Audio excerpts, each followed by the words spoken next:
자, 저번 시간에 이어서 연속으로 갑시다. 교과서 157페이지 국가기틀의 확립. 야, 여기서 얘기하는 건 뭐냐면 조선을 보통 이제 조선 초기, 중기, 후기 뭐 이렇게도 나누고 아니면 이제 임진왜라는 기준으로 해서 조선 전기와 조선 후기로도 나누고 조선 500년을 이렇게 구별을 좀 하거든. 보통 논란의 여지 없이 조선 초기라고 부를 때는 언제까지냐면 9대 임금 성종 때까지야. 왜 거길 초기라고 부르냐면 성종 때 가서 조선의 기본 법전인 경국대전이라는 법전이 완성이 돼. 그러니까 지금으로 치면 헌법 같은 거지. 헌법 같은. 지금 대한민국이 법치국가고 헌법에 의해서 이제 통치가 이루어지잖아. 조선이란 나라도 마찬가지로 왕조국까지만 왕 마음대로 모든 걸 다 할 수 있는 그런 나라는 아니야. 조선도 기본 이제 법전을 중심으로 해서 그 법에 나와 있는 대로 이제 운영이 되는 국가인데 그 조선의 기본 법전이라고 할 수 있는 경국대전이라는 법전이 성종 때 완성이 된단 말이야. 그러니까 1대 태조 이성계부터 9대 성종 때까지는 나라가 기본 틀은 잡혀 있지만 어쨌든 개별적인 왕들의 능력에 의해서 국가 운영이 좌지우지 되던 때란 말이야. 그래서 그 1대부터 9대 임금까지의 왕들의 업적은 좀 구별해서 기억하고 있어야 돼. 오케이? 좀 써놓고 얘기하자. 자, 지금 얘기한 대로 1대 누구? 태조 이성계고 2대 임금은 정종이고 3대 임금은 태종이지. 선생님 이거 써놓고서 설명 이렇게 쓰는데 다 이유가 있어. 4대 임금은 누구야? 조선 4대 임금. 그 유명한 우리 역사 최고의 성군이라고 부르는 누구? 세종이고 5대 임금이 누구? 세종의 큰아들이었던 문종. 6대 임금이 문종의 아들 단종이야. 7대 임금이 세종의 둘째 아들이었던 수양대군 세조고 8대 임금이 세조의 둘째 아들이었던 누구? 예종이야. 예종. 그리고 9대 임금이 누구냐면 일찍 죽었던 세조의 큰아들의 둘째 아들. 이 사람이 성종이야. 그래서 이렇게 9대가 조선 초기 왕들로서 이어져 왔단 말이야. 그래서 이 사람들의 업적을 좀 기억해야 되는데 선생님 이 뭐 왕이 9명이나 되는데 그럼 이거 뭐 9명의 업적을 다 기억해야 됩니까? 니네가 그렇게 얘기할까봐 그런 건 아니고 이 9명의 임금들 중에서 니네가 업적을 기억해야 될 사람은 딱 4명이야. 알겠니? 누구의 업적을 기억해야 되느냐? 3대 태종, 4대 세종, 그 다음 7대 세종, 9대 성종. 이렇게 4사람의 업적만 기억하면 돼. 그리고 실제로 나머지들은 그렇게 큰 업적도 사실은 뭐 없어.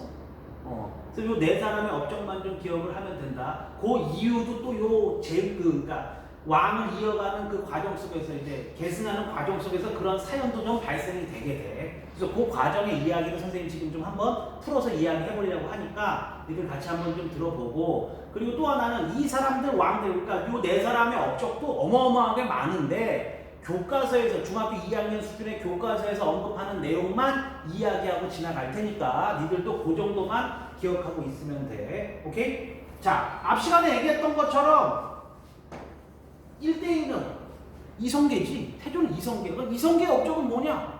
이성계는 왕이 된 게 업적이야.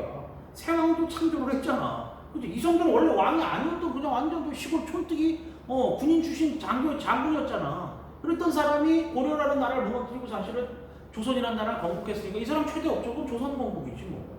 그리고 사실은 왕의 업적이 뭐 그렇게 많지 않아. 왜냐면 이 사람 왕 됐을 때 나이가 벌써 59이야.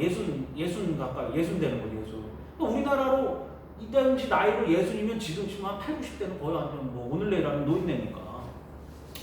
이 사람 업적이라 할 건 뭐 별거 없지. 이성계는 사실 군인으로서는 깔 게 없는 사람이야. 고려말 군인으로서의 이성계는 정말 최고의 군인이자 최고의 전략가고 모든 군인들의 존경을 받는 그런 인물이었다면 왕으로서의 이성계는 그렇게 뭐 특별한 게 없었던 거야. 왜냐하면 후계 구도 과정 속에서 좀 실수를 많이 했어. 그 과정의 이야기를 함께 하려고 하는 거지. 무슨 말이냐? 야, 요 과정 속에서 조선이란 나라가 건국이 됐잖아. 그러면 조선 건국의 공이 가장 컸던 그 신하 세력, 신하 계열은 누구야? 우리 매번 얘기하지만 이성계의 신하 중에서 공이 가장 컸던 사람은 누구야? 상동 정도전이야.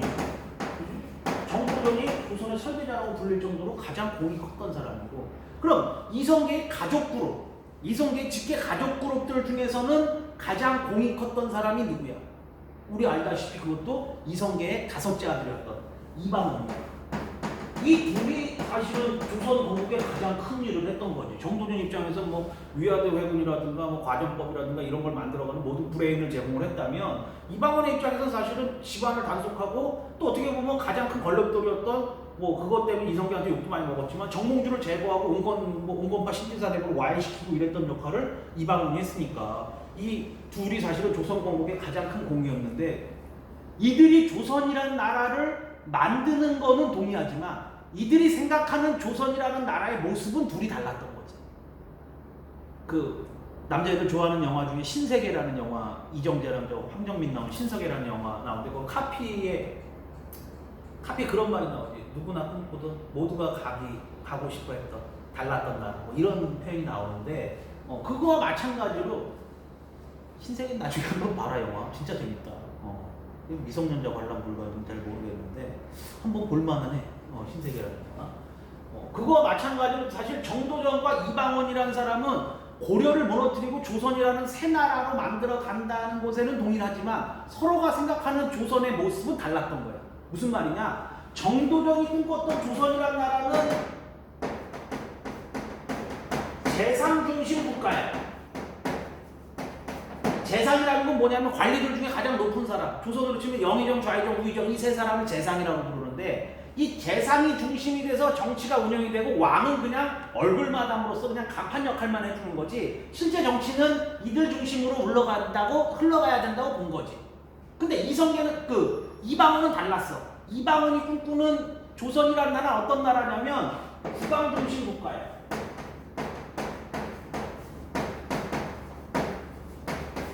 국왕 중심 국가. 왕이 책임감을 가지고 왕도 정치와 도덕으로 무장을 하고 만백성을 살피면서 책임감을 가지고 그 국가를 운영을 해야 돼. 왕이 모든 권력을 가지고. 이방원은 그런 나라를 꿈꾼 거야.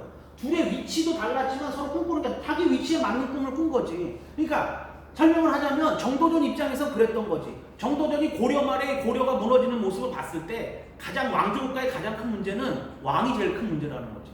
왜냐하면 왕에 따라서 나라가 너무 흔들리거나 잘 되거나 이 차이가 큰 거야. 그럼 왕은 누가 돼? 야, 왕은 누가 되냐?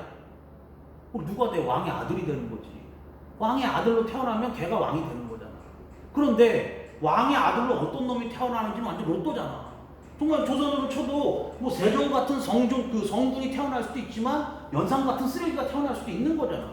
그치? 그러니까 그렇게 왕에 따라서 너무 나라가 흔들리는 건 이건 위험한 국가라고 본 거야. 그러니까 정도전 입장에서는 자기가 재상이었잖아. 그럼 정도전이 자기가 그 위치까지 올 때까지는 어떤 과정을 거쳤어? 엄청난 실험과 시험을 거쳐서 그 자리에 온 거잖아. 능력을 가지고 거기까지 온 거잖아. 정도전이 무슨 돈이 있어, 백이 있어, 뭐 있어. 능력 하나로 그 자리까지 온 거잖아. 그럼 정도전이 이렇게 해서 자기가 재상이 됐으면 다음번 재상은 또 누가 돼? 정도전의 아들이 돼? 아니지.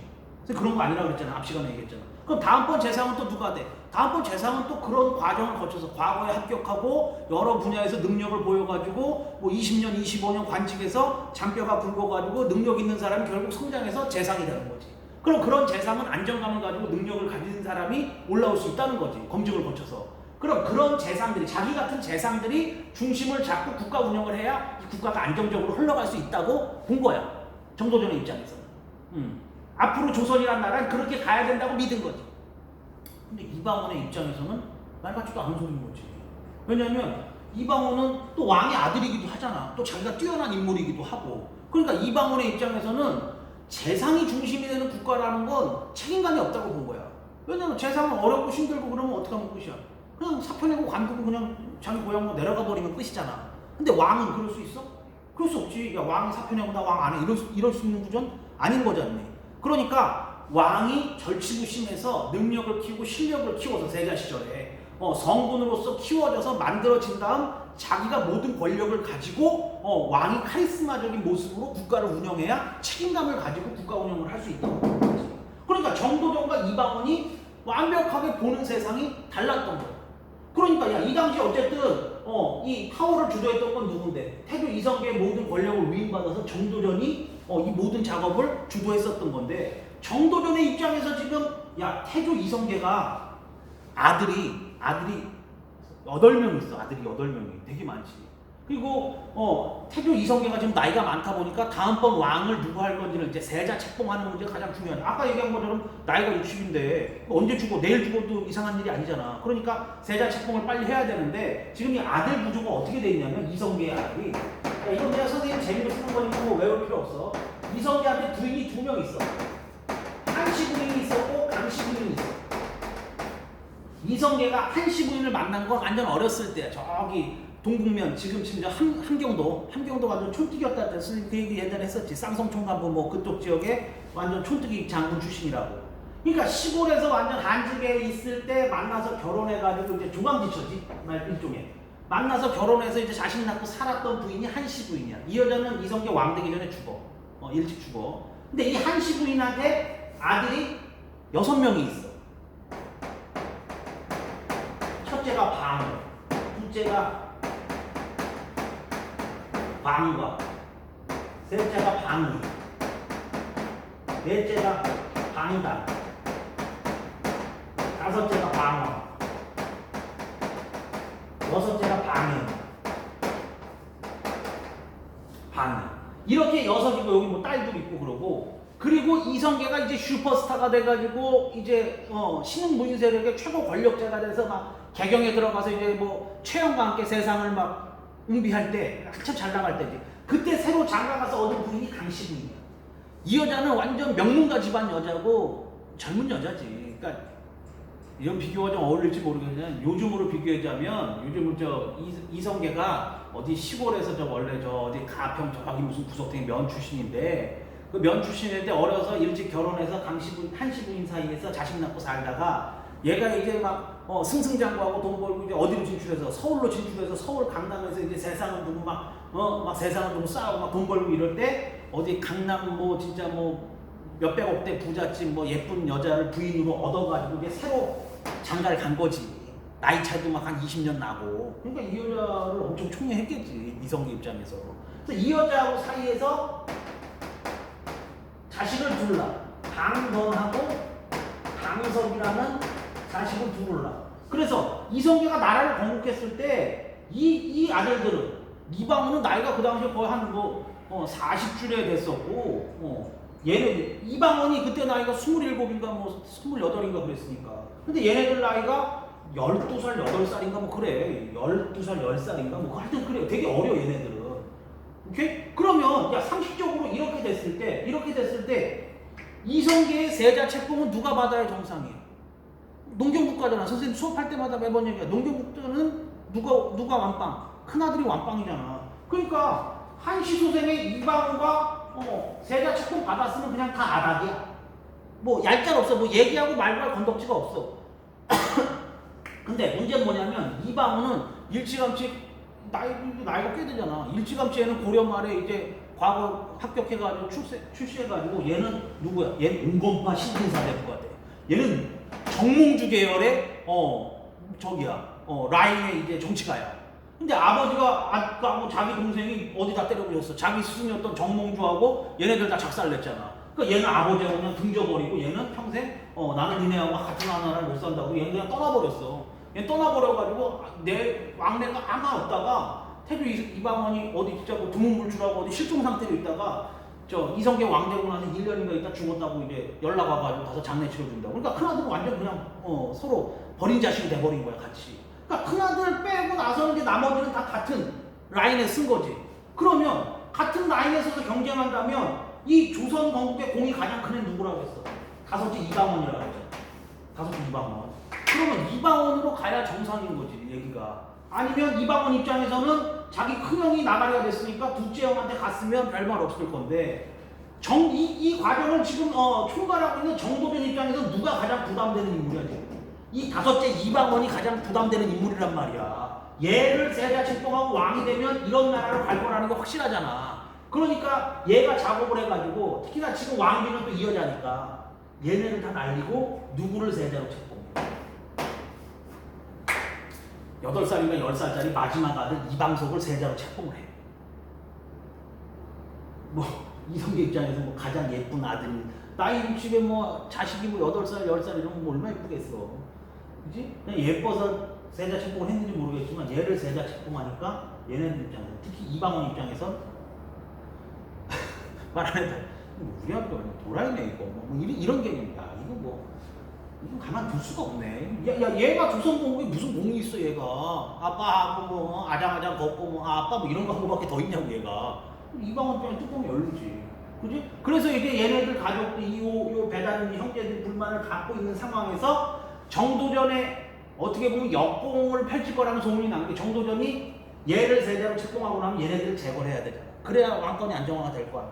그래서 정도전이 언젠가 얘네를 제거할지 모른다는 소문이 나. 그래서 누가 먼저 선수를 쳐가지고 이방원과 얘 형제들이 먼저 선수를 쳐가지고 누구를 공격해서 죽여버리고 정도전을 공격해서 죽여버리고 자기 배다른 동생 방법과 방선을 귀양 보내면서 죽여버리는 사건이 발생돼. 이걸 우리가 역사에서 뭐라고 부릅니다. 1차 왕자의 난이라고 부릅니다. 왕자의 난이라는 표현 많이 들어본 적 있지. 그 왕자의 난이라는 표현이 사실 여기서 나온 거야. 그래서 이 왕자의 난으로 이게 1400년, 1398년인가에 벌어진 일인데 이 왕자의 난으로 누구 죽여버리고 방법과 방석 죽여버리고 아버지의 출전을 신하였던 정도전 죽여버리고 아버지 이성계를 그냥 허수아비 왕으로 만들어버린 거죠. 그러니까 이성계가 완전 쇼크가. 그러니까 이성계 입장에서는 늦지막히 지금 완전 못 볼 걸 본 걸 아니에요. 이성계한테는 다 아들이잖아. 자기 아들들끼리 서로 죽이고 특히나 자기가 가장 총애하던 10살, 12살 먹은 애들을 이 큰 애들이 그냥 잡아다 다 죽여버렸으니 평생의 친구라는 정도전도 죽여버리고 완전 쇼크지. 그러니까 이성계가 완전 인생 무상을 느끼고 나는 헛살았구나. 나는 떠나야겠다 그러고 왕이 던져버리고 그냥 자기 고향으로 늦지막히 난 고향 가서 죽겠다 그래서 자기 고향인 함경도로 그냥 가버려. 왕이 던지고. 그러니까 다음번 왕을 정해야 되는데 누가 봐도 이거를 주저했던 누가 왕이 돼야 되는데 이방원이 왕이 돼야 되는데 이방원 입장에선 야 유교 국가잖아. 나름 얘도 유학자야. 이방원도 야 조선 왕 중에 과거 시험에 급제했던 사람은 이 사람밖에 없어. 얘가 고려 말에 과거 급제자 출신이야 이방원이. 그러니까 그냥 받을 수는 없지. 자기가 왕이 되면 자기가 왕이 되려고 동생들 죽였다는 얘기가 되는 거잖아. 자기 대의에서 한 거다. 이걸 하기 위해서 원래는 모든 파워를 누가 가지고 있음에도 불구하고 다섯째 이방원이 가지고 있음에도 불구하고 왕위를 누구한테? 둘째요? 방과한테 맡겨. 방과 입장에서 자기 동생 무섭지. 자기 왕 안 하고 싶지. 이방원이 해야 될 왕인데. 근데 이방원이 형 그냥 좀 해. 좀 해 좀. 뭐 이런 분위기인 거지. 그러니까 할 수 없이 이방원의 권위에 의해서 이방가가 왕위를 갖게 돼. 그 사람이 이게 정종이야. 그러니까 정종은 업적이 있을 수가 없어. 무슨 업적이 있어. 자기 동생 때문에 어쩔 수 없이 왕 되고 왕 한 2년밖에 안 했단 말이야. 오케이? 그리고 그 와중에 또 뭐가 벌어져? 2차 왕자의 난이 벌어져. 2차 왕자의 난은 1차하고는 좀 성격이 달라. 2차 왕자의 난은 뭐냐면 넷째였던 이방원의 바로 위의 형이었던 방간이 이방원의 권력을 뺏으려고 반란 일으켰다가 이방원한테 그냥 한 방에 진압하게. 스토리는 이래. 이방원 두 아 중에 누가 있으면 박포라는 애가 있었는데 1차 왕자의 난 때 자기가 공이 제일 크다고 생각을 했어. 그래서 1등 공신이 책정이 되고 내가 선물을 많이 받을 거라고 생각을 했는데 얘가 2등 공신이 된 거야. 그러니까 박포가 요즘 말로 치면 좀 이런 표현이 좀 그러나 빡이 돈 거지 뭐 이러면 좀 이해하기 쉽지만 좋은 표현은 아니야. 선생님이 하기에. 그렇지만 그냥 할게. 빡이 돈 거지 얘가 박포가. 그래가지고 야 이방은 내가 인생 이거 엿을 먹여야 되겠다 해가지고 보니까 형들 중에 얘는 소심이고 얘는 그냥 무념무상이야. 얘는 진짜 뭐 스님 되겠다고 하는 거 간신히 말리고 그랬던 애고 얘는 노름꾼이야. 요즘 수주정뱅이 노름꾼. 얘는 좀 그러니까 허풍이 좀 있는 거지. 그리고 얘는 에이스인 거고 얘는 그냥 공부하는 아이고 이런 개념인데 그러니까 얘 박포가 누구한테 가가지고 이방관한테 가가지고 이게 펌프질을 엄청 한 거지. 야 네가 동생보다 못한 게 뭐냐. 동생이 왕이 되겠다고 뭐 이렇게 나서는데 이거 형으로서 부끄러운 거 아니냐 막 뭐 이렇게 하고 그러니까 이방관이가 박포에 넘어가서 그래? 동생 이생 내가 한 대 좀 때려볼까 하고서 반란 일으킨 거를 이방원이 그냥 한 방에 진압하고 박포 죽여버리고 자기 형은 안 죽여. 자기 형은 아, 이 형 큰일 났네. 뭐 이런 식인 거지. 그래서 이 자기 형은 어디 저기 멀리 그냥 귀양 보내가지고 형 그냥 술 먹고 놀아. 가까이 오지 말고 그래서 평생 죽을 때까지 뭐 연금 당했다는 얘기도 있고 집에만 박혀서 못 나오겠다는 얘기도 있고 그냥 떠돌면서 살겠다는 얘기도 있고 그러는데 뭐가 진짜인지 모르겠어. 어쨌든 자기 형은 안 죽이고 그냥 자기 형은 평생 그냥 술 먹고 노름하고 놀러 다니게 그냥 풀어준다. 그게 2차 왕자예요. 어쨌든 2차 왕자의 난으로 권력을 잡는 게 누구다? 이방원이다. 그래서 그 둘째 임금 정종, 둘째 형이었던 이방관 그 정종이 야 나는 왕이 될 재질이 아니다. 네가 받아야 된다. 그래서 왕위를 2년 만에 누구한테 물려주고 동생한테 물려주고 자기가 물러나. 그래서 3대 임금이 되는 게 누구야? 이게 태종 이방원이야. 그러니까 실제로 카리스마 군주는 누구야? 얘인 거지. 그 되게 웃긴 게 뭐냐면 얘가 왕이 됐을 때 얘도 살아있었고 이성계도 살아있었어. 이성계가 태상왕, 정종이 상왕, 왕 이렇게 해가지고 죽지 않은 왕 2명이 살아있었다고. 원조 왕이. 그 정도로 웃겼었다고 태종 이야기가. 그래서 태종 이방원이 권력을 잡고 강력한 카리스마로 약 한 18년 정도 조선의 모든 어떻게 보면 조선 초기 잡아야 될 모든 힘들고 어렵고 뭐 이런 피곤한 군대 정비하고 뭐 개기는 놈 죽이고 이런 거 싹 누가 다 정리하는 거야. 태종 이방원이 정리하는 거야. 그러면 태종의 업적 중에 중학교에서 얘기하는 가장 중요한 업적 2가지는 뭐냐? 하나는 이거 기억해야 돼. 하나는 호패법이야. 호패법이 뭐냐? 지금 치면 주민등록증이야. 16세 이상의 모든 남자에게 이게 양반이든 노비든 쌍놈이든 뭐든 전부 다 신분 확인할 수 있는 신분패를 쥐어준 거지. 왜? 세금 때문이지. 남자에게 걸려있는 가장 큰 세금은 뭐? 군역. 얘가 군역 대상자냐 아니냐, 얘가 양반이냐 아니냐 이런 거 가별하려고 호패법을 실시해서 어떻게 보면 최초의 인구조사가 가능하게 했었다. 조세제도 정비를 했었다. 이렇게 기억할 수 있는 거지. 호패법 실시. 기억해야 돼. 중요해. 특히나 이제 군역제도라든가 이런 거 정비하는데 크게 기여를 했어. 그리고 태종이 뭐를 없애버렸어? 개인이 가지고 있는 군사들. 이걸 사병이라고 부르거든. 왜냐면 조선 건국 초니까 고려 말의 어려운 시기에 자기와 함께 싸우던 군인들을 자기 집에 그대로 데리고 있었단 말이야. 적게는 뭐 20-30명 단위에서 많게는 1000명 단위까지 그 사병들이 있는데 이제 나라가 안정됐으니까 집에 개개인 집에 군인이 있으면 되는데 안 되지. 군인은 누구만 갖고 있어야 돼? 국가만 갖고 있어야 되니까. 그러니까 싹 사병을 철폐해가지고 사병을 없애버려가지고 그 사병들을 다 뭘로 흡수해버려. 국가 군대로 흡수해버려. 이 되게 웃긴. 야, 이 당시 조선에서 사병 제일 많았던 사람이 누구야? 이방원이야. 이방원 사병이 한 1000명 됐었대 집에. 그러니까 자기가 왕이 됐으니까 이제 사병 필요해? 필요 없지. 그러니까 싹 걔네들 나 없으니까 너희들도 정리해가지고 태종이 큰 정비 사업을 했었다. 이렇게 기억하면 된다. 오케이 말이 이해됐나? 그래서 태종의 업적 기억하고 야 태종의 이 수많은 업적 중에 사실은 태종이 제일 잘한 업적은 뭐야? 아들 잘난 거지. 아들 제일 잘난 거잖아. 태종 아들이 누구야? 그 유명한 충녕대왕, 세종대왕. 오케이? 그래서 태종은 사실은 이 태종이 세종으로 가는 과정 속에서도 되게 이제 재밌는 에피소드가 있지. 원래 태종한테 아들이 넷 있었는데 넷째 아들은 일찍 죽고 3명의 아들이 있었어. 첫째가 양녕대군. 보이나? 양녕. 둘째가 월산. 셋째가 충녕이야. 그런데 일찌감치 누구? 큰아들이었던 양녕대군이 세자식봉을 받았단 말이야. 근데 태종의 입장에서는 뭐냐면 야 자기가 벌써 살아온 과정이 되게 피비린내 나는 삶을 살아왔잖아. 그리고 자기가 왕이 돼가지고 걸림돌이 되는 건 싹 야 태종이 어느 정도로 왕권 강화라든가 국가 안정에 기여를 했냐면 자기 처갓집 외척이라고 부르잖아. 자기 와이프 집안이 민씨 집안인데 영민씨 집안인데 자기 와이프한테 남동생이 4명 있어. 왕의 처남이잖아. 그럼 예전에 엄청나게 어깨에 힘주고 막 사치 뭐 비리 저지르고 이러고 다녔단 말이야. 외척 정치하느라. 자기 사돈 그 처남 넷을 다 영모로 몰아서 죽여버렸어.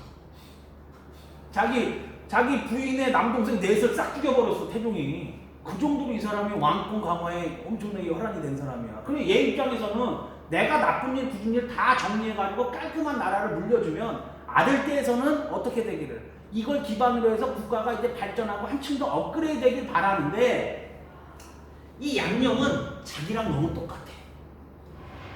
어떻게 보면 이성계 집안의 이 핏줄이 이 뭔가 무인의 핏줄과 이 요즘처럼 뭐 건달이라 그러나 이제 풍류를 지키고 뭐 그런 좀 핏줄이 있나 봐. 이성계가 그랬고 태종이 그랬잖아. 양룡이 그랬고 나중에 세조가 그렇다고.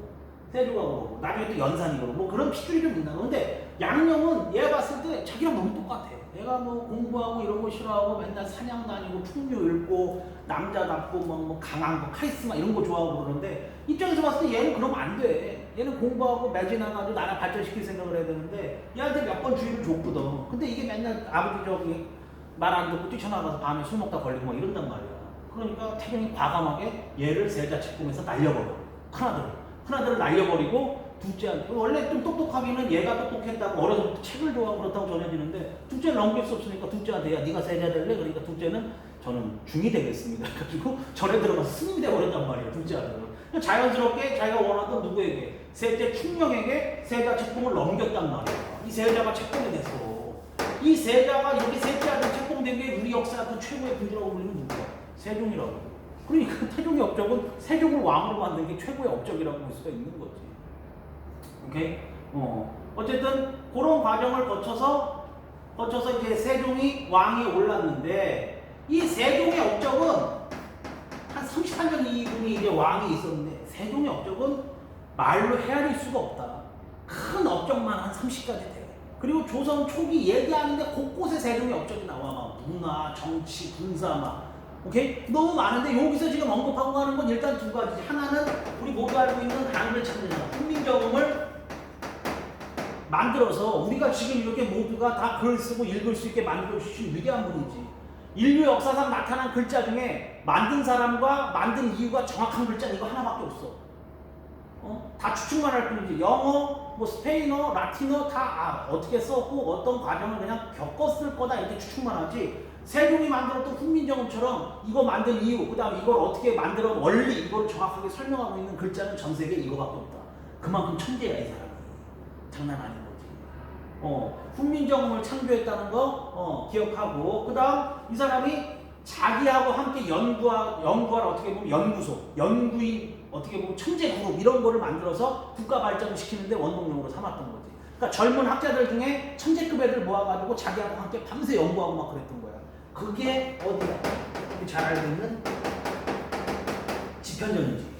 그지? 그래서 집현전을 설치해서 국가 발전에 이바지했다. 요 두 가지를 기억하면 되고 그 다음 여기 교과서에 언급하고 있는 그 얘기도 나오지. 전세제도, 그러니까 밭전자 세금세자, 밭에서 걷는 세금, 농사지면 세금 걷는 세금을 좀 정비해서 세금을 아껴줬다 이렇게 나오는데 이건 연분구등 전분육등법이라는 조금 복잡한 구조가 있거든. 그러니까 여기서는 그냥 조세제도 정비했다 정도만 기억하고 넘어가서 나중에 고등학교 가서 이건 자세히 고등학교 가면 또 나와 이 얘기가. 근데 요 얘기 자세하게 하려면 요것만 한 20분 가까이 얘기해야 되니까 크게 언급되지 않고 그냥 요 정도만 기억을 하고 여기서 제일 중요한 건 세종의 업적 중에 집현전을 설치했었고 훈민정음을 창조했다. 요 두 가지만 좀 핵심적으로 알고 가면 된다고. 알겠니? 그거 기억하고 세종의 업적. 그리고 세종이 상당히 세종이 20살에 왕이 돼가지고 거의 뭐 54세인가 58세인가까지 왕이 있었으니까 꽤 오래 있었던 거지. 세종대왕이. 그래서 세종대왕한테 아들이 6명이가 있었는데 이 6명이 다 완전 뭐 영웅호걸, 아버지 닮아서 영웅호걸이라고 6명이 다 뛰어나 아들들이.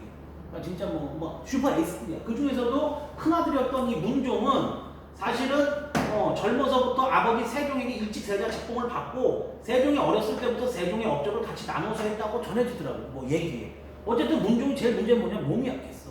그래서 왕이 되고 나서 세종이 죽고 문종이 왕이 되고 나서 한 2년밖에 왕이 못 있고 금방 죽어. 문종은. 문제는 뭐냐면 문종한테 아들이 있었는데 아들이 이 당시에 12살밖에 안 됐다는 거지.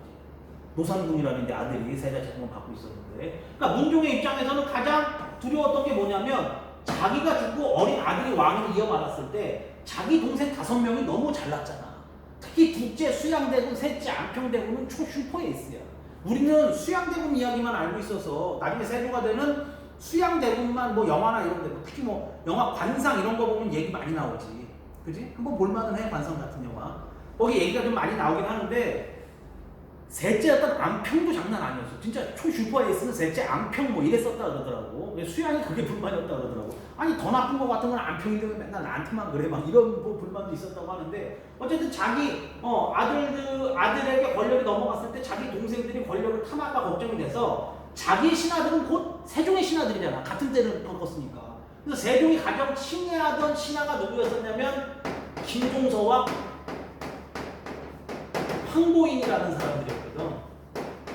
이 당시 황보인 영의정, 김종서가 좌의정이야. 특히 좌의정 김종서가 군을 완전 장악하고 있었어. 이 사람 나중에 또 이름 나와. 4군 개진 북방 개척할 때. 이 김종서가 군대를 장악하고 있으니까 김종서하고 황보인에게 누구를 부탁하고 자기 아들을 부탁하고 죽는단 말이야. 그래서 문종이 일찍 죽고 12살짜리 단종이 왕이 돼서 누구에게 의존하는 정치를?